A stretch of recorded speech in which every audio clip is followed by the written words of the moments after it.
Part 14. Target acquisition. Reseda, California, 4:26 p.m. The two 10-year-old girls stood in front of the Subway sandwich shop and shyly studied the photo the policeman had offered them. He was leaning out of the cruiser window with a broad smile that would have been warm had it not been so forced. One of the girls looked away from his strange expression, instinctively uneasy. The other, not noticing, said, "Yeah, he was here about 15 minutes ago. I think he said he was going to the Galleria." "The what?" Officer Austin asked. She pointed towards a massive concrete complex visible above the houses several blocks away. Austin turned and stared intently. Abruptly, he snatched the photo back and screeched out of the parking lot towards the Galleria, startling the girls.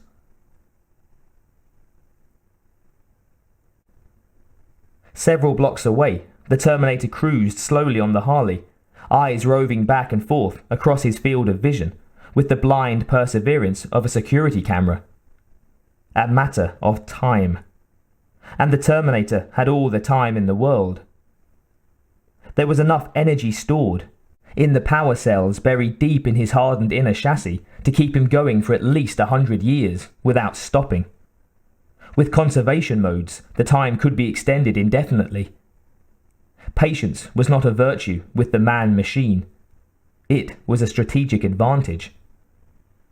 Sooner rather than later, the cyborg would acquire its target. He rumbled across an overpass above a drainage canal. The Terminator was scanning not only with its eyes, which of course saw an extended range of visible frequencies, but also with its ears, one of which recorded the full, unequalized range of external sounds, while the other automatically filtered all wind and traffic noises until it narrowed the range down to one auditory signature, a 1990 Honda 125 dirt bike. The command to listen and watch for this particular vehicle was locked in a priority memory under target profile. Sooner rather than later. In the last 3 hours, it had locked onto two possibilities. One was ridden by a teenaged girl, the other by a middle-aged man, neither of which fit the profile. Then it happened again. The Terminator's head suddenly swiveled. It had heard the signature again. His eyes darted in a shotgun pattern, quickly pinpointing the source of the sound. Two kids on a 125 down in the canal below. The zoom servo behind the false front eyes rotated, snap magnifying the image by 15 times, then digitally froze on the driver's face. Ident pause flashed next to the blurry image of John Connor. The Terminator wheeled the big Harley around, cutting onto a street that ran parallel to the canal. The target was racing along in the concrete canyon. The Terminator had to accelerate to keep it in sight. One eye pinpointed directly forward, artificially creating depth perception by creating a computer-generated off-angle ghost image. The other eye locked on the target, running ref checks on the passenger, which came up blank. There was no memory data, perhaps an oversight.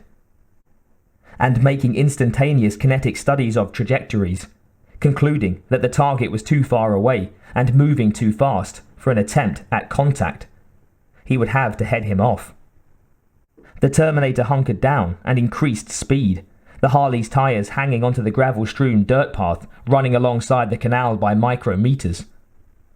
Then he came to another street and had to slow, repositioning its other eye for emergency backup and using its hyper-real sense of motion and mass to shoot around an oncoming station wagon, missing it by a heartbeat. When the Terminator tried to re-establish visual contact with the target, it had disappeared.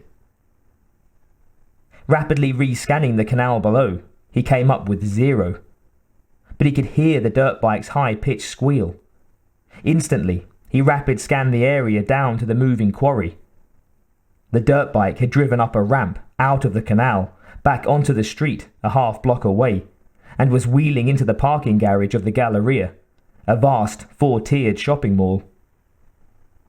The Terminator smoothly leaned the cycle around several slower cars, and closed in.